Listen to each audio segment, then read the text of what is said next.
Hello, everyone. I'm Candy, and this is Doug. We're going to talk briefly about transition tips on just suggestions and little tips on what someone can do to help them transition from a just basic diet to a raw food diet. Um, One thing that helped me was I packed a bag of fruit for the road. No, it didn't matter how long I was going to be gone or where I was going. I always had fruit with me. Um, what about you, Doug? Um, for me, I would say one of the most profound shifts I've had that's helped me transition and just be present with myself is self-realization. Um, and I know, self-realization is only had by the self, but just knowing that you are not your emotions, knowing you are not your thought patterns, knowing that you are not your bodily sensations, but you are something greater than that. You are something infinite. You are the observer that is just observing these things happen. Um, as I started to transition, um, other things were driving me, such as parasites. I was having cravings, negative thoughts.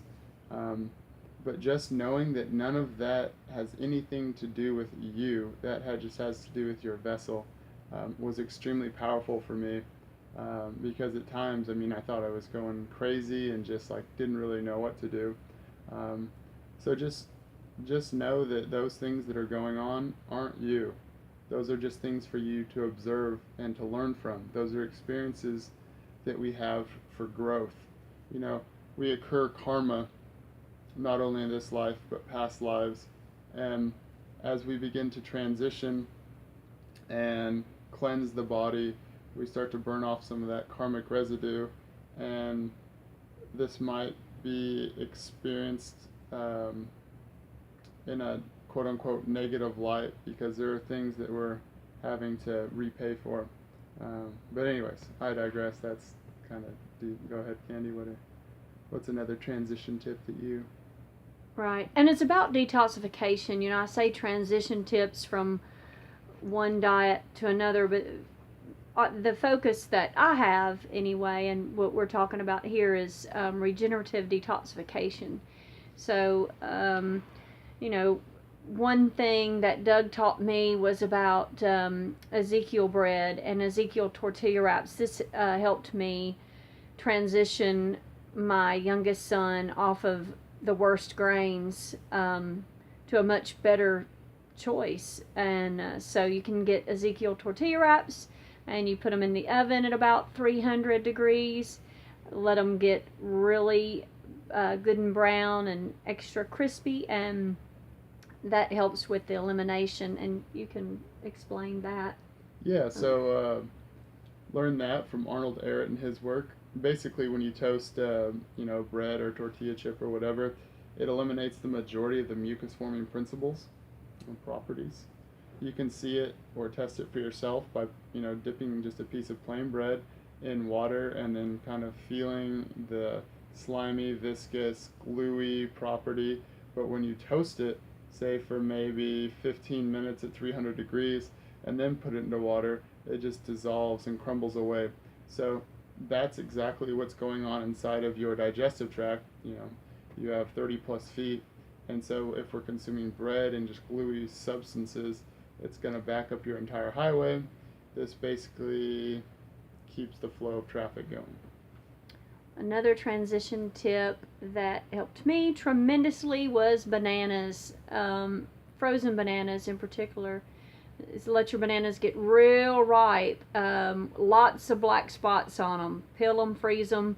They will sure come in handy, especially at night when you want something maybe a little sweet. I would pull out one of those bananas and usually watch a video. And a lot of times it was a Dr. Robert Morse video. So that was something that helped me big time. I mean, there's definitely things I would do differently. Um, and a lot of this is I've learned from Doug. I mean, there were times that I just wanted something cooked, because I was like everybody else. I'm addicted to cooked food, and now that I know what I know, I would have probably just baked a sweet potato, or that's about the only thing I can think of. Steam Really, some veggies. or steamed veggies, right? But I didn't go that route. I would opt for just a really bad grain. Because I mean, you're coming off of starch is the most addictive substance on the face of the planet, and I think those frozen bananas are probably, I mean, even for me personally too, were like the best option because you're getting the fruit sugar, so you're satiating the starch cravings. It's frozen, so it's heavier, it's denser. You kind of gnaw on it, and for me, it kind of hit an emotional chord, like with eating ice cream or popsicles, or like that late night dessert or sweet candy. And so it really helped me get over some gnarly humps. Yeah, and I hardly ever eat bananas now, which is so funny. But I sure did eat a lot of them then. Yep. But the frozen bananas are going to be useful in smoothies as well. One other thing, this is mainly for girls, but a good idea might be to go out and buy you some leggings, just some cheap leggings. When I started transitioning and detoxing pretty hard, I was no nuts and no seeds, 100%, just high vibrational food and fully raw. As I noticed my skin started going through changes, and I didn't want to wear shorts, so leggings came in handy. Yeah. Definitely. That's a good one. I will say this too, another transition tip that I would, if to look back, and I recommend this to all of my clients, is meditation, and just focusing on your breath, right? And I would do this every morning. I would meditate and do yoga. I didn't start off, right out of the gate when I was detoxing with that, but it is a great tool. When you meditate and you focus on your breath, it increases your equanimity and your meditation. Yeah, talking about meditation. Grounding. Oh, it's so balancing. It balances the emotional, the mental, the physical bodies. It just easier flow of energy, settles the mind. The mind can go wild. The ego, and so it kind of tames the beast, so to speak. Although raw foods organically diminish the ego and kind of just let it blow by the wayside. We don't want to keep these videos too long. We're at about 8 minutes, so I just want to throw in one last transitional tip. Letting go of all belief systems. Do you know that the calorie theory, yes, it's a theory, nutrition theory, gravity's a theory. There are all these theories that we think are just so concrete.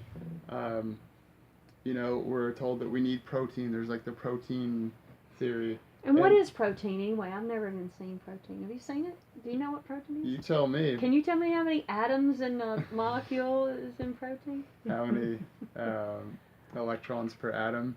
That's it. Protein has? It doesn't have any. It's not even a real thing. It's a label that they put on tissue, which comes from amino acids, which are found in grass. I mean, pretty much all fruit, all vegetables contain amino acids, so it's not a big deal. That's something that's definitely been pushed by the meat and dairy industry. But yeah, just totally letting go of belief systems.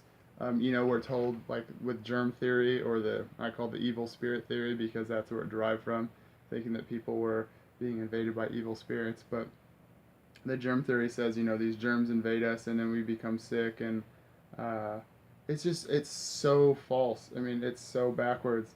And so, when you're experiencing detox, that's stuff that's waste and mucus that's just purging out of your body. It's not like germs went in there and caused all this stuff to manifest.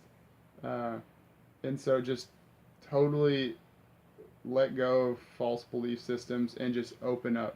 open up to your intuition and know that intuition that speaks to you is God or self, the I am.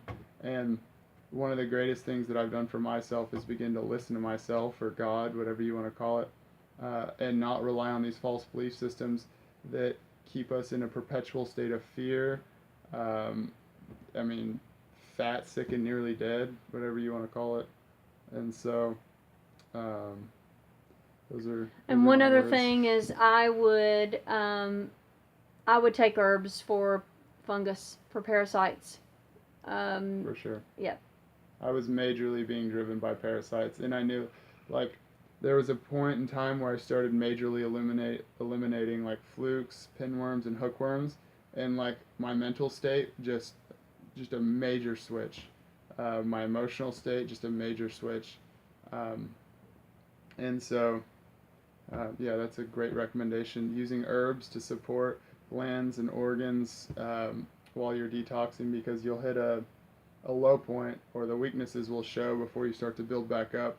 So by using those herbs, you can kind of support yourself when you're in that low point, or like I like to call, repaying your karmic debt.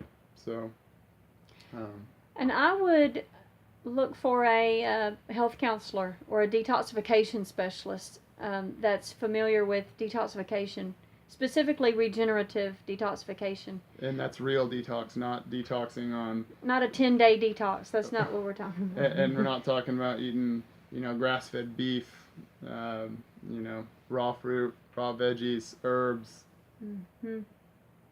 Yeah, because it will help someone that's been through it, and you can have they'll be your friend, and that sure is nice. Cool. And I'm going to cut this pretty soon, but Candy is a detoxification specialist. She's really awesome to work with.